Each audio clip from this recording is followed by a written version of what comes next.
하나님 말씀 야고보서 3장 1절로 6절 교독하시겠습니다. 내 형제들아, 너희는 선생된 우리가 더 큰 심판을 받을 줄 알고 선생이 많이 되지 말라. 우리가 다 실수가 많으니 만일 말에 실수가 없는 자라면 곧 온전한 사람이라 능히 온 몸도 굴레 씌우리라. 우리가 말들의 입에 재갈을 물리는 것은 우리에게 순종하게 하려고 그 온 몸을 제어하는 것이라. 또 배를 보라. 그렇게 크고 광풍에 밀려가는 것들을 지극히 작은 키로서 자궁의 뜻대로 운행하나니 이와 같이 혀도 작은 지체로 돼 큰 것을 자랑하도다. 보라, 얼마나 작은 불이 얼마나 많은 나무를 태우는가. 혀는 곧 불이요 불의의 세계라. 혀는 우리 지체 중에서 온 몸을 더럽히고 삶의 수레바퀴를 불사르나니 그 사르는 것이 지옥불에서 나느니라. 아멘. 자신의 반응을 제어한다 라는 제목으로 함께 은혜를 나누겠습니다. 온유의 훈련을 하고 있습니다. 하나님의 뜻대로 제어하고 또 길들여지는 훈련입니다. 내 본성대로 육체대로 살면 반드시 망한다 라고 말씀하셨습니다. 우리는 구원받은 자들이죠. 예수님께서 당신의 생명으로 우리를 구원해 주셨습니다. 누구든지 예수의 이름을 부르면 구원을 받습니다. 그러나 예수님을 안다고 해서 구원을 받는 것이 아니라 믿음으로 구원을 받는 것이죠. 그리고 그 믿음은 반드시 행함으로 증명되어져야 합니다. 그러니까 예수 믿는 사람은 행함이 다르다라고 말씀하시는 것이죠.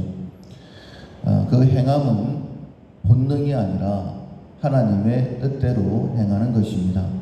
내가 하고 싶은 대로 다 하면서는 구원을 받을 수 없다라는 것입니다. 그래서 온유한 사람이 구원을 받은 사람이다 이렇게 말씀드릴 수 있고, 뿐만 아니라 온유한 사람이 하나님께 쓰임도 받을 수 있는 것입니다. 예수라는 뜻은 구원이라는 뜻이죠. 구원이라는 뜻은 우리가 죽어서 천국 가는 것 뿐만 아니라 이 땅에서의 모든 구원도 포함되어져 있습니다. 우리가 하나님의 뜻을 거스르고 내 생각대로 불순종의 죄를 저질렀기 때문에 이 땅에서 마땅히 누릴 수 있는 모든 복들을 빼앗기게 된 것이죠. 이 복을 회복시키시기 위해서 예수님이 이 땅에 오셨습니다.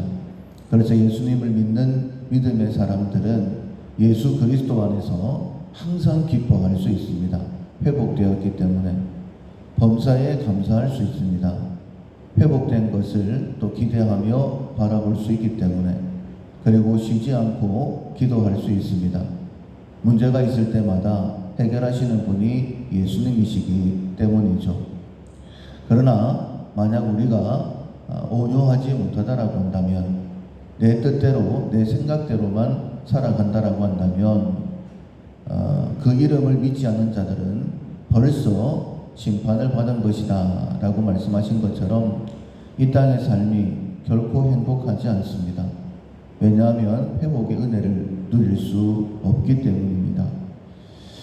우리가 회복된 자가 꼭 되어야 되는 이유는 우리의 행복한 삶을 살기 위해서뿐만 아니라 하나님의 뜻을 이루어드리기 위해서, 사명을 감당하기 위해서입니다.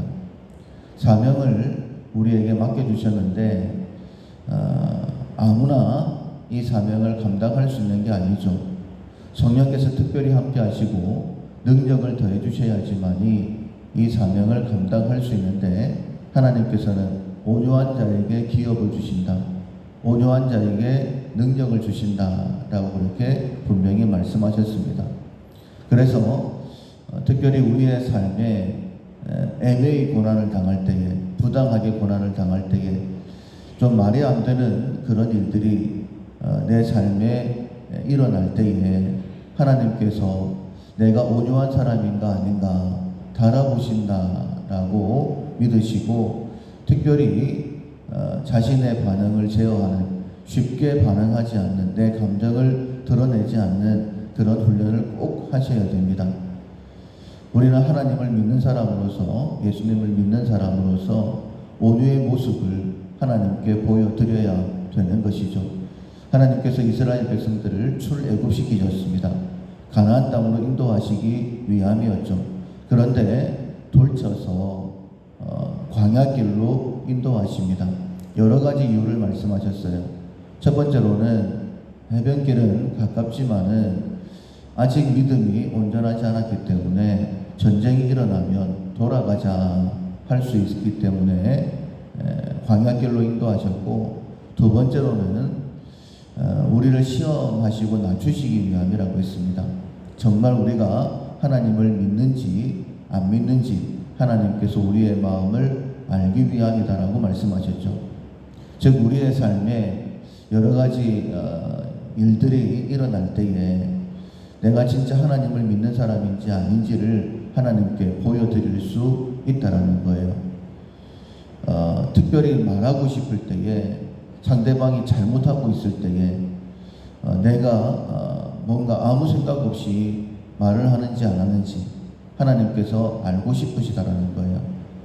내가 온유한 사람인지 아닌지 하나님께서 알고 싶기 위해서 이 어려움들을, 부당한 일을 당하게 하신다라고 말씀하시는 것입니다.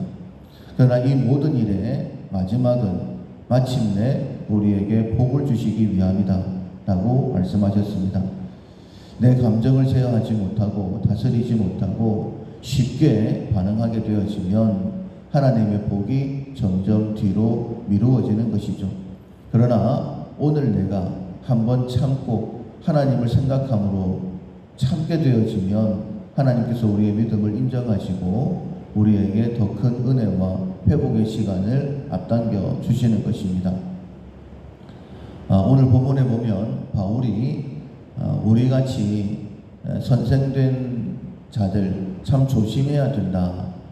다른 사람을 가르치려고 하는 사람들 참 조심해야 된다. 이렇게 말씀하시는 것으로 시작하고 있습니다.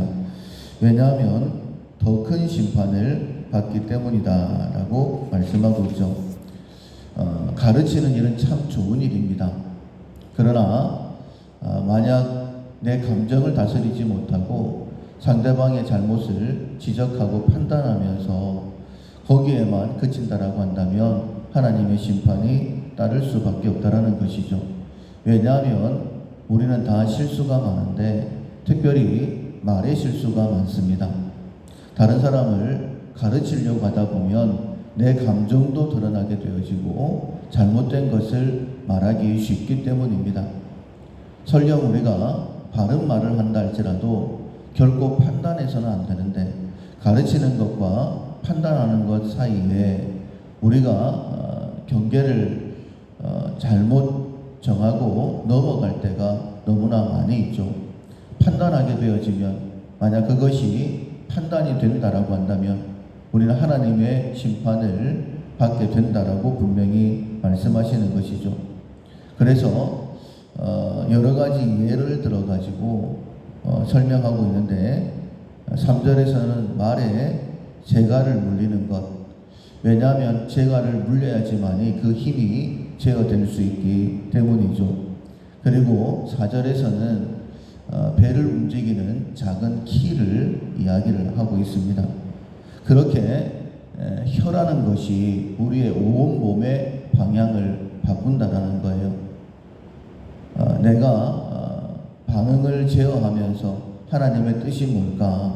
하나님께서 이 상황 가운데 어떻게 얘기하기를 원하실까? 그렇게 하나님의 뜻을 생각을 하고 혀를 제어할 수 있으면 우리의 온 몸을 제어할 수 있게 됩니다. 잘못된 길로 가지 않을 수 있다는 것이죠.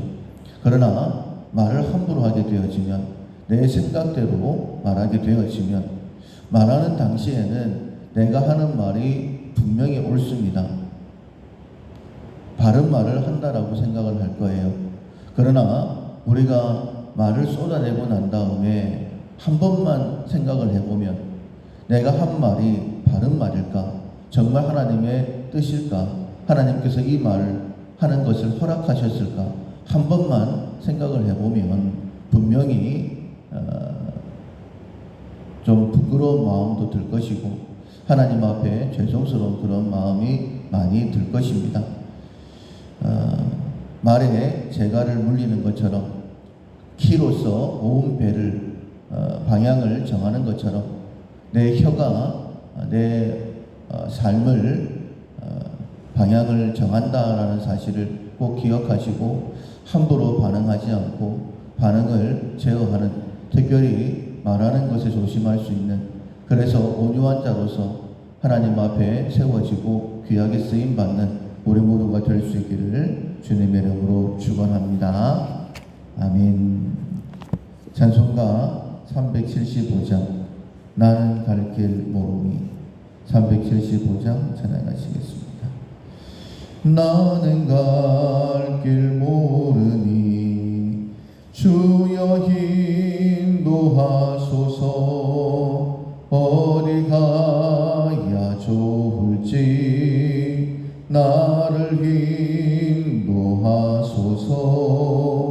어디 가야 좋을지 나를 인도하소서. 아무것도 모르니 나를 가르치소서. 어찌해야 좋을지 나를 가르치소서. 어찌해야 좋을지 나를 가르치소서. 아이같이 어리니 나를 도와주소서. 힘도 없고 약하니 나를 도와주소서. 힘도 없고 약하니 나를 도와주소서. 마음심이 슬프니 나를 위로하소서.